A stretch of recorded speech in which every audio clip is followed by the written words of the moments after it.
Welcome to Faithfully Reforming. I am your host, Mark Turcio. I am the Director of Congregational Ministries in Gastonia at the Providence Presbyterian Church in North Carolina. And today is series number 5, show number 5 on the marks of a healthy church. And today what we're going to be talking about is we're going to talk about a healthy church is a church that backs the gospel. That backs the gospel.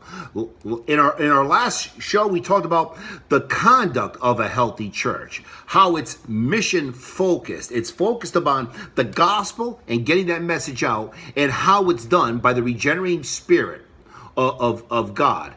We talked about Philippians chapter 2, 13 and 14, for God works in you both to will and to do for his good pleasure. We talked about the fruits that come from our labor. The fruits that last are the fruits of proclaiming Christ and having the next generation who will tell the following generation about Christ in order that people will glorify your Father in heaven. This week, we're going to be touching upon the marks of a healthy church is a gospel-driven church so that the gospel will be made known. Folks,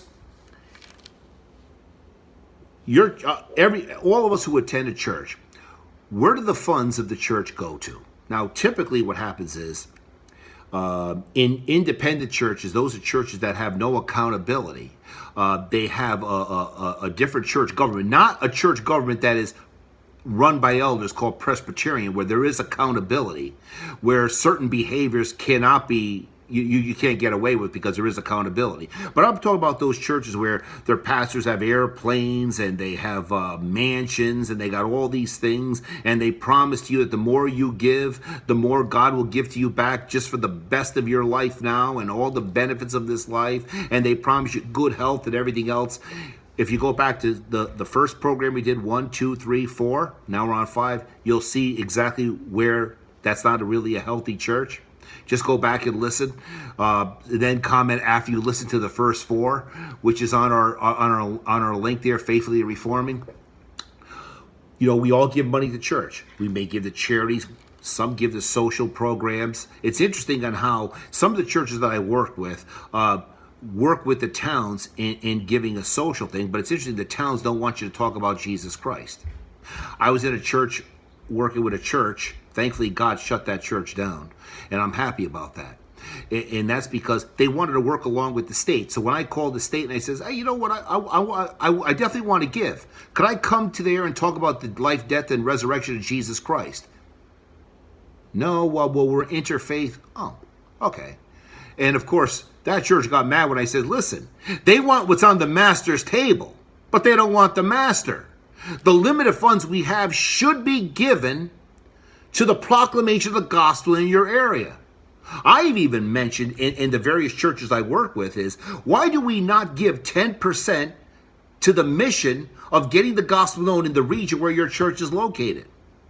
Seriously, we should give 10% at the end of the year to saying, okay, we're going to use social media. We're going to advertise the message. We're going to send out postcards, wallpapers. We're going to ignite the area, and we're going to hit that area where it is with the funds that God has given us. We tend not to do it. You know where they tend to use the money? We got to repair the gazebo. We got to fix the roof. We got to fix this. Let's get back to what is a healthy church, the marks of a healthy church. And to understand the marks of a healthy church, let's go back to Philippians, where we've been. Let's turn to Philippians chapter 4, 15 to 19. Paul says this, and you Philippians yourselves know that in the beginning of the gospel, when I left Macedonia, he's not saying the beginning of me going on a trip or me, he's all gospel focused. He's all mission driven. The church was also, they had the same mind. He said, when I left, no church entered into partnership with me in giving and receiving except you only. Except you only. Even at Thessalonica, you sent me help for my needs once and again. Now, Paul says, not that I seek the gift, but I seek the fruit that increases to your credit. He seeks the fruit that for your credit. That is to the increase of your credit. He says, I have received full payment and more.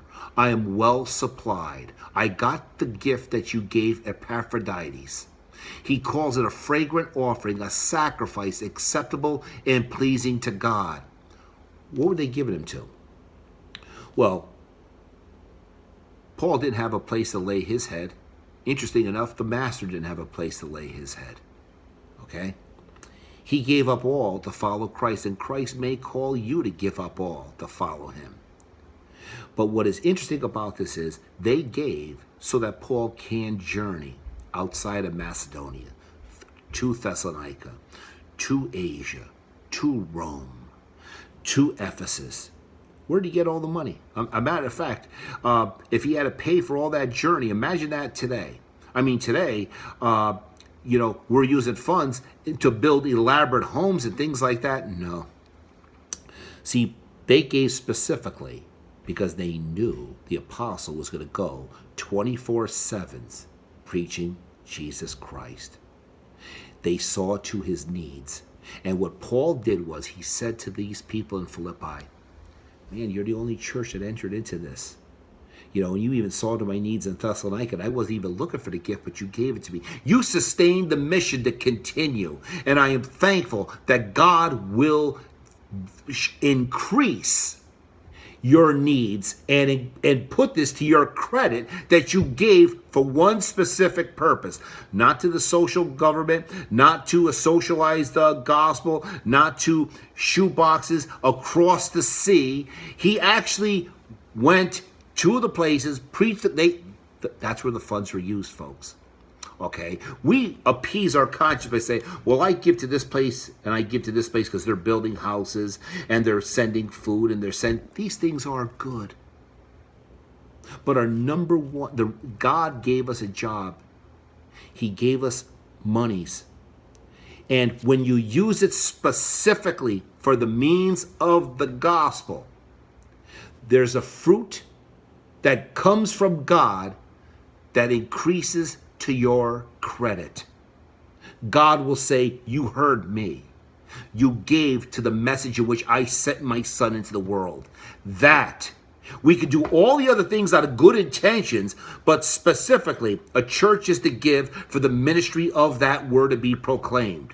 How many times do we see in churches pastors who come into the church and they give lectures every Sunday, and in the meantime they're working on their doctorate program and they're not hitting the streets. You're not getting your bang for the buck.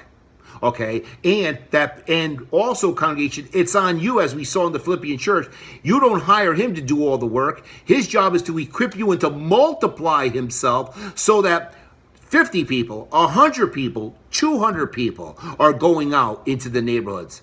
It's not about building a church of 5,000 people. Say, hey, look at us.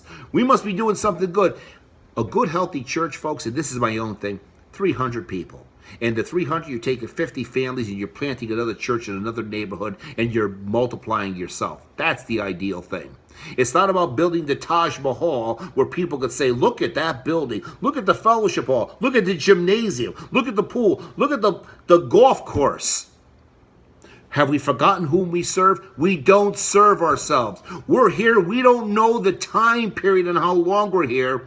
We should be Christ-centered, gospel-driven, mission-focused, not about what benefits and what looks good and what's going to be appealing to me and what's going to win people over. Hey, listen, we got a carnival. Come to our church. What you win them with is what you win them to. What you win them to, you keep them with. And the only thing you're to give, church, and a healthy church knows this, is the gospel of Jesus Christ. We're in the business about the salvation of souls, the redemption of sinners, the breaking free of the bondages of addiction, the brokenness, the depression, the anxieties, and making people whole in Christ, emboldened for Christ to bring forth the gospel of change. Why? Because they experience the change. There's too many people in the church who hide behind the name Christian, who've never been conformed. They hide under the idea of they have a form of godliness, but they deny the power, they don't show the power, and they're killing churches that are already dead. I had to get off on that one, but it's true. It's true. So, folks, you have to understand that when God says these things, he says in verse 19 of Philippians 4, my God will supply every need of yours according to the riches in glory in Christ Jesus. Every need. Not just monetary, not just physical, but every need. Every single need. Because remember, folks, we have been blessed with every spiritual blessing in the heavenly places in Christ. And the greatest glory we could give to Christ is our resemblance of him. We need to be able to say what Jesus said to Philip. Philip said, show us the Father. Philip, I've been with you so long, yet you do not realize that the Father is in me and I in you. And Jesus prayed for his believers. He said that the Father and I will come and park in you. Revelation. You know, we're going to come and sit down and have intimacy with you inside you. So we want to bear that resemblance of God's work in our lives so that, again, we're not bringing glory to ourselves, we're bringing glory to him. He will supply the needs, and one of the things that he supplies us with is a fullness of his Spirit, conforming us to the very image of his Son, so that when people see us, believers, they're doing the work that Christ sent us forth to do, and I want to do it. They're not saying, what a good person you are. Look at the things that you do. No, if they say that, you're going to immediately point to him and say, it is him who works in me, both to will and to do. Next week, folks, we're going to be talking about the location where God has placed you and why he's placed you there. Okay, again, hit the subscribe button, hit the bell.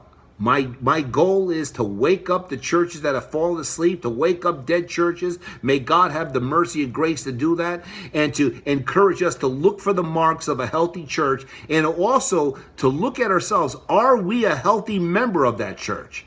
Okay, thanks again. Hit the subscription button. Thank you for joining me.